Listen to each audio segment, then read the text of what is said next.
Aujourd'hui, j'ai choisi de vous parler du poulet. Plus particulièrement, on va faire une fricassée de poulet. Alors, la première des choses à faire, c'est déjà choisir un beau poulet, pas forcément très gros, et bien vidé, bien préparé. Ce que je veux vous montrer, c'est la découpe, qui est un petit peu particulière sur les fricassés de poulet. Première des choses, vous allez découper comme ceci légèrement la peau de la cuisse. On va tourner autour comme ceci.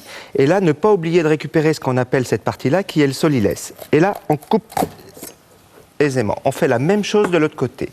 Donc je remonte, faire très attention au niveau de la peau. On découpe légèrement comme ceci la peau et on applique la peau sur le filet. Ce qui nous permet de faciliter la cuisson après. Alors, ce qu'il faut, c'est prendre un couteau bien rigide pour pouvoir découper l'os, parce que comme on va le cuire avec les os, ça évitera qu'il soit beaucoup trop sec, notre poulet, d'accord? Ça va nous amener tout le moelleux. Donc on a les deux cuisses d'un côté. Et là, ce qu'il faut faire, c'est vous couper au centre comme ceci, carrément. On retire cette petite partie avec l'os. Ici, vous avez la jointure de la cuisse. Vous coupez comme ceci. Et on a le pilon qui est prêt. Le gras de cuisse, vous voyez, ce qui est très important, c'est de garder toute cette partie os, je le répète, pour avoir tout le moelleux. Deuxième cuisse, pareil, bien coupée à la jointure du premier coup, comme ceci. Donc nos cuisses sont finies. Et on fait la même chose avec le filet. Ici, vous découpez comme ceci. Alors on utilise bien la pointe du couteau et on fait la même chose de l'autre côté.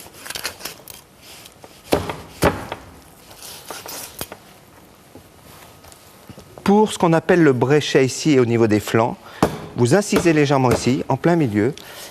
Et là, même procédé, on coupe avec l'os, ce qui nous permet d'avoir l'os attenant au filet. Et donc là, vous avez un poulet qui est découpé et c'est vraiment particulièrement pour les fricassés. Alors ce que je fais, c'est que je coupe le filet en deux, ce qui nous fait des portions un peu plus correctes. Donc voilà, ça nous fait des belles portions.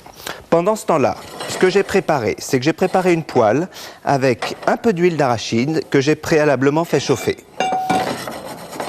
Nous allons déposer délicatement dans une huile chaude. Vous entendez, il faut que ça crépite, il faut que ça chante, c'est très important. Donc là, on dépose nos filets comme ceci. On va légèrement poivrer nos morceaux de poulet et saler. Alors, un conseil, je n'ai pas précisé, ce qu'il faut, c'est toujours déposer les morceaux de filet côté peau. Pendant que mes morceaux de poulet rôtissent, on va réaliser la fondue de tomate. Pour la fondue de tomate, un peu d'huile dans le fond d'une casserole. On va y déposer les échalotes. Pareil, vous voyez, il faut qu'il y ait une belle chaleur pour que ça rôtisse, il faut que ça chante dans la poêle. Ensuite, on va y ajouter de l'ail. On va toujours, très important, saler, comme ceci, ce qui va nous faire ressortir toute l'autre végétation des échalotes. Alors, il ne faut pas hésiter à mettre un peu plus de matière grasse, parce que s'il n'y a pas la matière grasse, vous allez avoir quelque chose qui va brûler et non pas caraméliser et colorer. Donc, voyez, il faut couper très fin, c'est très joli. Ensuite, vous allez ajouter les tomates, comme ceci. Et donc, toute l'humidité des tomates vont se mélanger aux échalotes et à l'ail. Et on va laisser cuire tranquillement. On va juste ajouter une demi-cuillère à soupe de concentré de tomate qui va nous épaissir légèrement notre fondue. Et là, vous allez le faire cuire à peu près 15 à 20 minutes. Surtout, ce qui est très important, c'est de retirer toute l'eau qu'il y a de végétation dans les tomates. On assaisonne bien, poivre et sel. Donc notre fondue, on va l'appeler fondue, est en train de cuire. Là, ce que l'on va faire, c'est qu'on va retourner nos morceaux de poulet et on peut s'apercevoir qu'il y a une très belle coloration. Et une fois qu'ils sont retournés, comme ceci pour la fricassée. On va les singer. Alors, singer, on ne va pas faire de grimace, pas du tout. Ce que l'on va faire, c'est qu'on va juste ajouter un peu de farine sur le dessus de mon poulet et on va mettre cette préparation au four. Donc là, on va le mettre au four tout simplement pour torréfier la farine. La farine a pour objectif de pouvoir nous lier notre sauce après. Donc là, on va ouvrir le four et on va enfourner nos poulets avec la farine.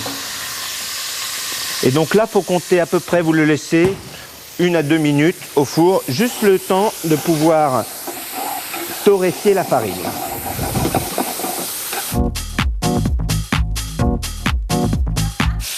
Donc voilà, notre poulet, on l'a ressorti. Une fois qu'il est passé 1 à 2 minutes dans le four pour pouvoir torréfier la farine, il faut surtout prendre soin de retirer le surplus de matière grasse. Ensuite, on va déglacer avec un peu de vin blanc. Alors vous voyez, il faut toujours faire ça dans une poêle suffisamment chaude pour avoir une réaction. Notre compote de tomates est, on peut le dire, très compotée. Et on va l'ajouter pour finir la cuisson de notre poulet.